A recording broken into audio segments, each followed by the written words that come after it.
जय श्री कृष्ण सर्वांना. स्वागत आहे तुमचं वर्षाच किचन या चॅनलमध्ये. आता आजची ही जी रेसिपी आहे याच्यामध्ये तुम्हाला गॅस चालवायचं काम नाही. अतिशय 5 मिनटामध्ये अवघ्या 10 मिनटामध्ये रेसिपी तयार होते. कधी आपण प्रसादासाठी किंवा घरी पाहुणे आले तर असं बनवू शकतो. आता व्हिडिओ स्किप न करता संपूर्ण बघा. याच्यामध्ये आपल्याला कुठल्याही पद्धतीचा गॅस लावायचे कामच नाही. झटपट तयार होणारी ही रेसिपी आहे.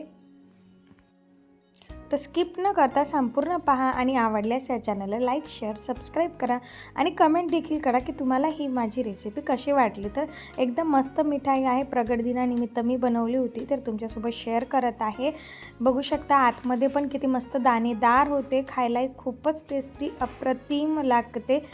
तर चला तर सुरुवात करूया. तर त्यासाठी मी ते पोह्याच्या चमच्याने 4 चमचे साखर घेतलेली आहे आणि छोट्या वाटीने मध्यम वाट्याने डाळ घेतलेली आहे. जी आपण हरभऱ्याची डाळ असते ना, फुटाण्याची डाळ जी भाजलेली असते ती घेतलेली आहे. मिल्क पावडर, काजू, बदाम आणि विलायची, 5-6 काजू, 5-6 बदाम लागणार आहे विलायची फ्लेवरसाठी आणि दुधावरची साय लागणार आहे फ्रेश. तर मी एका मिक्सरच्या भांड्यामध्ये अगोदर साखर, काजू, बदाम आणि विलायची मस्त बारीक काढून घ्यायची. नंतर त्याच भांड्यामध्ये आपण ती वाटीने मोजून घेतलेली आहे. बघा मोठ्या वाटीने 1 वाटी ती फुटाण्याची डाळ काढून घ्यायची. नंतर जी फुटाण्याची डाळ आपण घेतलेला आहे ते मस्त मिक्सरमधून बारीक काढून घ्यायचं आणि सोजीची जी चाळणी असते त्या चाळणीनं गाळून घ्यायचं. त्याचा जाडा भाग बिलकुल नाही टाकायचा, एकदम फाईन पेस्ट टाकायची आहे. आणि दुधावरची साय त्याच्यासोबतच थोडंसं दूध टाकायचं आहे.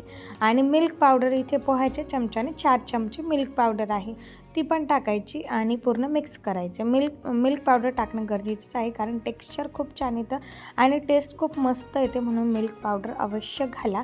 आता हे सुरुवातीला पूर्ण असं एकजीव करून घ्यायचं. सुरुवातीला आपल्याला थोडंसं पातळ वाटेल पण नंतर हळूहळू जसं आपण मळू तसं घट्ट होत जातं. इथे मी थोडासा फूड कलरसुद्धा वापरलेला आहे. फूड कलर थोडासा ऑप्शनल आहे पण जर टाकला तर कलर छान येतो, म्हणून इथे मी फूड कलर वापरलेला आहे. फूड कलर टाकून असं मस्त मिक्स करून घ्यायचं. आता याला थोडं एक 5 मिनटं आहे ना याला मळत राहायचं, म्हणजे ते काय ना हळूहळू घट्ट व्हायला सुरुवात होते. बघू शकता हळूहळू ते घट्ट होतं. तुम्ही बघू शकता हळूहळू कसं मस्त ते घट्ट होत आहे. आणि मी याला अजून एक साधारण 5 ते 6 मिनटं याला मस्त मळून घेतलेलं आहे, म्हणजे ते अजून घट्ट होत चालत आहे. नंतर याचाच मी एक गजानन महाराजांसाठी मोदकसुद्धा बनवून घेतला. तुम्हाला जर मोदक बनवायचे असले तर मोदकसुद्धा बनवू शकता. बघू शकता तुम्ही किती मस्त मोदकसुद्धा बनवलेला आहे. तर आपल्याला याची मिठाई बनवायची असेल तर एका गोल डब्याला मस्त असं तूप लावायचं.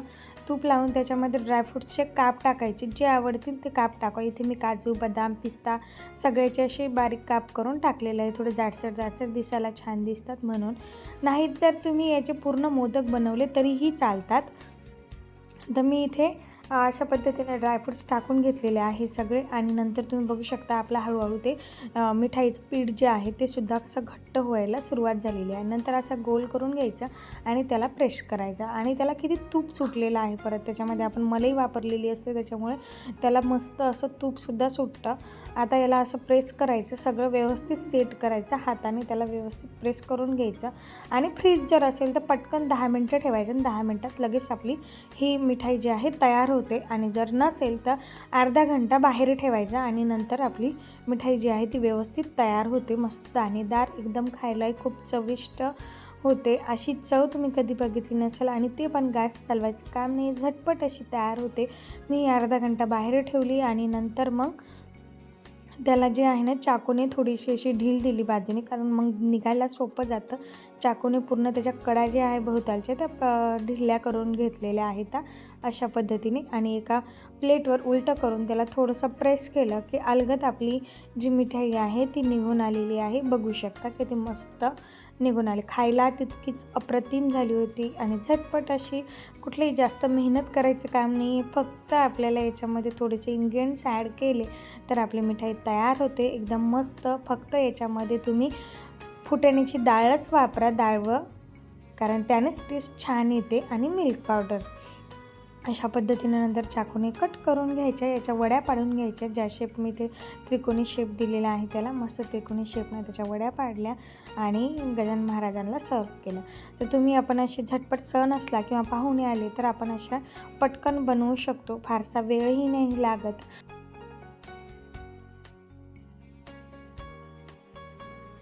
तर तुम्ही बघू शकता किती मस्त त्याला टेक्स्चर आलेलं आहे आणि किती छान अशा त्याच्या वड्या पण पळालेल्या आहेत. आता मी तुम्हाला एक याच्यामध्ये मोडूनसुद्धा दाखवते की आतूनसुद्धा किती छान झाली होती.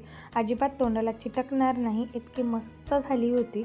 तर तुम्हाला ही माझी रेसिपी कशी वाटली ती कमेंट बॉक्समध्ये टाईप करून नक्की सांगा आणि अशा छान छान रेसिपीसाठी लाईक शेअर सबस्क्राईब करायला विसरू नका. थँक्यू. बाय.